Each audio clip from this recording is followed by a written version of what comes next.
ഇന്ന് ഞാനിവിടെ നോയമ്പ് തുറയ്ക്ക് വളരെ എളുപ്പത്തിൽ തന്നെ ഉണ്ടാക്കിയെടുക്കാൻ പറ്റുന്ന 1-2 ഐറ്റമാണ് കാണിക്കാൻ പോകുന്നത്. ആദ്യമായിട്ട് ഞാനിവിടെ ഒരു സാൻഡ്വിച്ച് ആണ് ഉണ്ടാക്കുന്നത്. അതിനു വേണ്ടിയിട്ട് ഞാനിവിടെ ഒരു ടിൻ ഫിഷ് എടുത്തിട്ടുണ്ട്. പിന്നെ വെജിറ്റബിൾസ് ഞാനിവിടെ cabbage, carrot, bell peppers, green, red, ഒരു ടൊമാറ്റോ, ഒലിവ് ഞാനിവിടെ ബ്ലാക്ക് ആണ് എടുത്തിരിക്കുന്നത്. പിന്നെ ഹലപ്പിനോ, മസ്റ്റർഡ് പേസ്റ്റും വേണം, ഒലിവ് ഓയിലും ഒറിഗാനോയും വേണം. ഇനി ഇത് എങ്ങനെയാണ് ഉണ്ടാക്കുന്നതെന്ന് നോക്കാം. വെജിറ്റബിൾസ് ഒക്കെ ഞാനിവിടെ ചെറുതായിട്ട് അരിഞ്ഞെടുത്ത് വെച്ചിട്ടുണ്ട്. ടൊമാറ്റോ നീളത്തിലാണ് അരിഞ്ഞെടുക്കുന്നത്. ഒരു പാൻ അടുപ്പത്ത് വെച്ച് ചൂടാകുമ്പോഴേക്ക് ഇതിലേക്ക് 1 ടേബിൾ സ്പൂൺ ഒലിവ് ഓയിൽ ഒഴിച്ചു കൊടുക്കാം. ഇനി ഇതിലേക്ക് ഈ ടിൻ ഫിഷ് ഇട്ടിട്ട് നന്നായിട്ടൊന്ന് ഇളക്കി കൊടുക്കാം. ടിൻ ഫിഷ് ആയതുകൊണ്ട് ഇത് ഒരുപാട് നേരം വേവിക്കേണ്ട ആവശ്യമില്ല. ഇനി ഇതിലേക്ക് 1/2 ടീസ്പൂൺ കുരുമുളക് പൊടിയും ആവശ്യത്തിനുള്ള ഉപ്പും കൂടി ഇട്ടത് ഇളക്കി കൊടുക്കാം. ഇതിവിടെ റെഡി ആയിട്ടുണ്ട്. ഇനി ഇത് ഗ്യാസ് ഓഫ് ചെയ്തിട്ട് ഒരു ബൗളിലേക്ക് മാറ്റാം. ഈ റെഡിയായ ടിൻ ഫിഷ് ഈ ബൗളിലേക്ക് ഇട്ട് കൊടുക്കാം. ഇനി ഇതിലേക്ക് ഈ ടൊമാറ്റോ ഒഴികെയുള്ള വെജിറ്റബിൾസ് ഇതിലേക്ക് ഇട്ട് കൊടുക്കണം. ഇതോടൊപ്പം തന്നെ ഈ ഒലിവും ഹലപ്പിനോയും കൂടി ഇട്ട് കൊടുക്കാം. ഇതിലേക്ക് ഇനി കുറച്ച് ഒറിഗാനോ ഇട്ടിട്ട് നന്നായിട്ട് ഇതൊന്ന് മിക്സ് ചെയ്തെടുക്കാം. ഏകദേശം 1/2 ടേബിൾ സ്പൂൺ ഒറിഗാനോ പൗഡർ ഞാൻ ഇതിലേക്ക് ഇട്ടിട്ടുണ്ട്. അതൊക്കെ ഓരോരുത്തരുടെ ഇഷ്ടത്തിനനുസരിച്ച് എടുത്താൽ മതി. ഇതൊന്ന് ഇളക്കി മിക്സ് ചെയ്ത ശേഷം ഇതിലേക്ക് 1/4 ടീസ്പൂൺ ഒലിവ് ഓയിലും കൂടി ഒഴിച്ച് ഇതൊന്ന് മിക്സ് ചെയ്തെടുക്കാം. സാൻഡ്വിച്ചിനുള്ള ഫില്ലിംഗ് ഇവിടെ തയ്യാറായി. ഇനി നമുക്കിത് എങ്ങനെയാണ് ഫില്ല് ചെയ്യുന്നതെന്ന് നോക്കാം. ഞാനിത് ചപ്പാത്തിയിലാണ് ഫില്ല് ചെയ്തെടുക്കുന്നത്. ചപ്പാത്തി ഉണ്ടാക്കുന്ന വീഡിയോ ഞാൻ ഇതിനു മുൻപ് ഇട്ടിട്ടുണ്ട്. അത് താഴത്തെ ഡിസ്ക്രിപ്ഷൻ ബോക്സിൽ കൊടുത്തിട്ടുണ്ട്. അത് നോക്കിയാൽ മതി. ഒരു പ്ലേറ്റിൽ ഒരു ചപ്പാത്തി എടുത്ത് വെക്കണം. ഇനി ഇതിന് പുറത്തേക്ക് ഈ മസ്റ്റാർഡ് പേസ്റ്റ് ഇട്ട് കൊടുക്കാം. ഒരുപാടൊന്നും ഇടേണ്ട ആവശ്യമില്ല. കുറച്ചിട്ടിട്ട് ഒന്ന് എല്ലായിടും ഒന്ന് തേച്ച് കൊടുത്താൽ മതി. ഇനി ഇതിന് പുറത്തേക്ക് ഞാനിവിടെ ക്യാബേജിന്റെ ലീഫാണ് എടുത്തിരിക്കുന്നത്. ഇത് നന്നായിട്ട് വാഷ് ചെയ്തെടുക്കണം. ഈ ലീഫ് അത് ഇതിന് പുറത്തേക്ക് വെച്ചു കൊടുക്കാം. ഞാനിവിടെ 2 ലീഫ് കൊണ്ട് ഇത് കവർ ചെയ്തെടുക്കുവാണ്. ഇനി ഇതിലേക്ക് ഈ ടൊമാറ്റോ വെച്ചു കൊടുക്കാം. ഈ ടിൻ ഫിഷിന്റെ കൂട്ട് ഇതിന്റെ സൈഡിലേക്ക് വെച്ചു കൊടുക്കണം. സൈഡിലേക്ക് വയ്ക്കുന്നത് എന്തെന്ന് വെച്ചാൽ ഇത് ഫോൾഡ് ചെയ്തെടുക്കാനുള്ളതാണ്. ഇനി ഇത് നല്ലതുപോലെ ടൈറ്റ് ചെയ്ത് ഫോൾഡ് ചെയ്തെടുക്കണം. നല്ലതുപോലെ ടൈറ്റ് ചെയ്യണം. ടൈറ്റ് ചെയ്തില്ലെങ്കിൽ ഈ ഫില്ലിങ് പുറത്തേക്ക് വരാൻ സാധ്യതയുണ്ട്. ഇനി ഇത് ഫോൾഡ് ചെയ്ത് തീരുന്ന സ്ഥലത്തേക്ക് നമുക്ക് ടൂത്ത് പിക്ക് കൊണ്ട് കുത്തി കൊടുക്കാം. ഇത് നമ്മൾ കട്ട് ചെയ്തെടുക്കുമ്പോൾ ഓപ്പണായി വരാതിരിക്കാനാണ് നമ്മൾ അങ്ങനെ ചെയ്യുന്നത്. കുറച്ച് ഗ്യാപ്പ് ഇട്ടിട്ട് വേണം ഈ ടൂത്ത് പിക്ക് അടുത്തത് കുത്തേണ്ടത്. കാരണം നമ്മൾ ഇത് കട്ട് ചെയ്തെടുക്കും. ആ ഗ്യാപ്പ് നമ്മൾ ഇട്ടിട്ട് വേണം അടുത്ത ടൂത്ത് പിക്ക് കുത്താണ്ട്.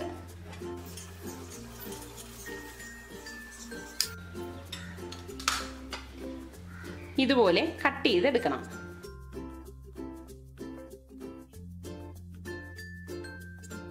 ഇനി നമുക്കിതൊരു സെർവിങ് പ്ലേറ്റിലേക്ക് മാറ്റാം. കണ്ടോ, വളരെ പെട്ടെന്ന് തന്നെ നമുക്ക് ഇത് ഉണ്ടാക്കിയെടുക്കാൻ പറ്റും. വളരെ ടേസ്റ്റിയാണിത്, ഹെൽത്തിയുമാണ്. ഇനി നമുക്ക് ഒരു സാൻഡ്വിച്ചും കൂടി തയ്യാറാക്കാം. അത് ബ്രെഡിലാണ് ഉണ്ടാക്കിയെടുക്കുന്നത്. അതെങ്ങനെയാണ് ഉണ്ടാക്കുന്നത് നോക്കാം.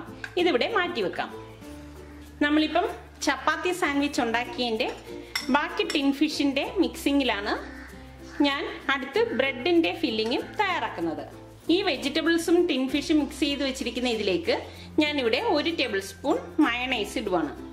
ഇത് മയണൈസ് ചേർത്തിട്ട് നന്നായിട്ടൊന്ന് മിക്സ് ചെയ്ത് കൊടുക്കാം.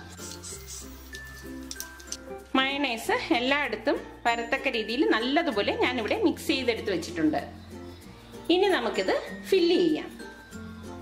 ഇത് ഫില്ല് ചെയ്യാൻ വേണ്ടിയിട്ട് നമ്മൾ സാൻഡ്വിച്ച് ബ്രെഡ് എടുക്കണം. സാൻഡ്വിച്ച് ബ്രെഡ് ആകുമ്പോൾ കുറച്ച് വലിയ ബ്രെഡാണ്. ഒരു ബ്രെഡ് എടുത്തിട്ട് അതിൻ്റെ സെന്ററിലേക്ക് ഈ മിക്സിങ് വെച്ച് കൊടുക്കാം. ഇത് നമ്മൾ നേരത്തെ തന്നെ ഉണ്ടാക്കിയിട്ട് ഫ്രിഡ്ജിൽ വെച്ച് തണുപ്പിച്ച് കഴിക്കാനാണ് വളരെ ടേസ്റ്റ് കൂടുതൽ. ഇനി മറ്റൊരു ബ്രെഡ് കൊണ്ട് ഇതങ്ങ് കവർ ചെയ്യാം. നന്നായിട്ടൊന്ന് പ്രസ് ചെയ്ത് കൊടുക്കണം. പിന്നെ ഇതിലേക്ക് വേണ്ടത് കുക്കുംബറാണ്. ഞാനിവിടെ കുക്കുംബർ നന്നായിട്ട് വാഷ് ചെയ്തെടുത്ത് വെച്ചിരിക്കുകയാണ്. ഇതൊരു 1/4 ഇഞ്ച് കനത്തിലൊന്ന് കട്ട് ചെയ്തെടുക്കണം. കുക്കുംബറെല്ലാം ഞാനിവിടെ കട്ട് ചെയ്തെടുത്തിട്ടുണ്ട്. ഇനി സാൻഡ്വിച്ച് എടുത്തിട്ട് ഓരോ കുക്കുംബർ വച്ച ശേഷം ഒരു ടൂത്ത് പിക്ക് കൊണ്ട് കുത്തി കൊടുക്കണം. കണ്ടോ, ഇങ്ങനെ കുത്തി കൊടുക്കണം. ഒരു ബ്രെഡിനെ നമുക്ക് ഇതുപോലെ 3 നീളത്തിന് കട്ട് ചെയ്തെടുക്കാൻ പറ്റും. അടുത്തത് കട്ട് ചെയ്യാനുള്ള ഗ്യാപ്പ് വിട്ട ശേഷം വീണ്ടും കുക്കുംബർ ഇതുപോലെ അറേഞ്ച് ചെയ്തിട്ട് കട്ട് ചെയ്ത് കൊടുക്കാം. ഇനി നമുക്ക് ഇതുപോലെ നീളത്തിന് 2 കട്ട് ചെയ്യണം. പിന്നെ ഇതുപോലെ ഇടയിൽ 2 കട്ട് ചെയ്യണം. ഇനി ഇത് കട്ട് ചെയ്തെടുക്കാം. ഇനി ഇതിൻ്റെ സെൻറ്ററിൽ കൂടി കട്ട് ചെയ്തെടുക്കണം. കട്ട് ചെയ്യാനുള്ള സൗകര്യത്തിലാണ് ഞാൻ കുക്കുംബർ വച്ച ശേഷം കട്ട് ചെയ്യുന്നത്. കണ്ടോ, ഇതുപോലെ കട്ട് ചെയ്തെടുക്കണം. ഈ ഇരിക്കുന്നതെല്ലാം നമുക്ക് ഇതുപോലെ തന്നെ കട്ട് ചെയ്തെടുക്കാം. ഇനി ഇതിന് മുകളിൽ നമുക്ക് ബ്ലാക്ക് ഒലിവ് വെച്ച് അലങ്കരിക്കാവുന്നതാണ്. ഇതിനി ഒരു സെർവിങ് പ്ലേറ്റിലേക്ക് മാറ്റാം. ബ്രെഡ് സാൻഡ്വിച്ചും ഇവിടെ തയ്യാറായിട്ടുണ്ട്. ഇനി അടുത്തൊരു ബിസ്ക്കറ്റ് സാൻഡ്വിച്ച് തയ്യാറാക്കാം. നമുക്ക് ബിസ്ക്കറ്റ് സാൻഡ്വിച്ച് ഉണ്ടാക്കാൻ വേണ്ടിയിട്ട് ബിസ്ക്കറ്റ് വേണം. റൗണ്ട് ഷേപ്പിലെ ബിസ്ക്കറ്റാണ് വേണ്ടത്. പിന്നെ കുറച്ച് ചെറിയും ജാമും വേണം. ഇതും വളരെ പെട്ടെന്ന് തന്നെ നമുക്ക് ഉണ്ടാക്കിയെടുക്കാം. ഈ ബിസ്ക്കറ്റിലേക്ക് ഈ ജാം ഒന്ന് തേച്ച് കൊടുക്കാം. ഞാനിവിടെ ബെറിയുടെ ജാമാണ് എടുത്തിരിക്കുന്നത്. ഇതൊക്കെ ഓരോരുത്തരുടെ ഇഷ്ടത്തിന് എടുക്കാം. സ്ട്രോബെറി വേണമെങ്കിൽ അതെടുക്കാം, ഓറഞ്ച് വേണമെങ്കിൽ അതെടുക്കാം. ബെറിയാണ് കുറച്ചുകൂടി ടേസ്റ്റ് കൂടുതൽ. ഇനി മറ്റൊരു ബിസ്ക്കറ്റും ഉണ്ട്. ഇതൊന്ന് കവർ ചെയ്ത് കൊടുക്കാം. കവർ ചെയ്ത ശേഷം ഒരു ടൂത്ത് പിക്ക് കൊണ്ട് ഇത് സെൻറ്ററിലൊന്ന് കുത്തി കൊടുക്കാം. ബിസ്ക്കറ്റ് പൊടിഞ്ഞു പോവാതെ ശ്രദ്ധിക്കണം ഇത് കുത്തുമ്പോഴേക്ക്. ഇനി ഈ ചെറി ഇതിന് മുകളിൽ കുത്തി വെച്ചു കൊടുക്കാം. ഇതുപോലെ എടുക്കണം.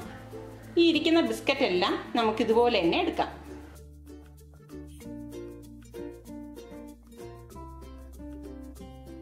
ബിസ്ക്കറ്റ് സാൻഡ്വിച്ചും ഇവിടെ തയ്യാറായി. ഇനി നമുക്ക് ജ്യൂസ് തയ്യാറാക്കിയെടുക്കാം. ഞാനിവിടെ മുസംബി ജ്യൂസാണ് ഉണ്ടാക്കാൻ പോകുന്നത്. അതിനു വേണ്ടിയിട്ട് 4 മുസംബി സ്കിന്നൊക്കെ മാറ്റി ഞാനിവിടെ എടുത്തിട്ടുണ്ട്. ഇനി ഇത് കട്ട് ചെയ്ത് ഇതിനുള്ളിലെ സീഡും മാറ്റിയെടുക്കണം. അല്ലെങ്കിൽ നമ്മൾ ജ്യൂസ് അടിക്കുമ്പോൾ കയ്പുണ്ടാവും. അങ്ങനെ വരാതിരിക്കാനാണ് നമ്മൾ ഇതിനുള്ളിലെ സീഡ് ഉണ്ടെങ്കിൽ അതും മാറ്റുന്നത്. മുസംബി ഞാനിവിടെ സീഡൊക്കെ മാറ്റിയെടുത്ത് വെച്ചിട്ടുണ്ട്. ഇനി മിക്സിയുടെ ജാർ എടുത്തിട്ട് അതിലേക്ക് ഈ മുസംബി ഇട്ട് കൊടുക്കാം. ഇതിലേക്ക് ഞാൻ 1/4 കപ്പോളം പഞ്ചസാര എടുത്തിട്ടുണ്ട്. അത് ഇതിലേക്ക് ഇട്ട് കൊടുക്കാം. ഞാൻ ഇതിലേക്ക് ഇടാൻ വേണ്ടിയിട്ട് 2 വലിയ ഐസ് ക്യൂബ് എടുത്തിട്ടുണ്ട്. അതും ഇതിലേക്ക് ഇട്ടിട്ട് ഇത് നന്നായിട്ടൊന്ന് അടിച്ചെടുക്കാം.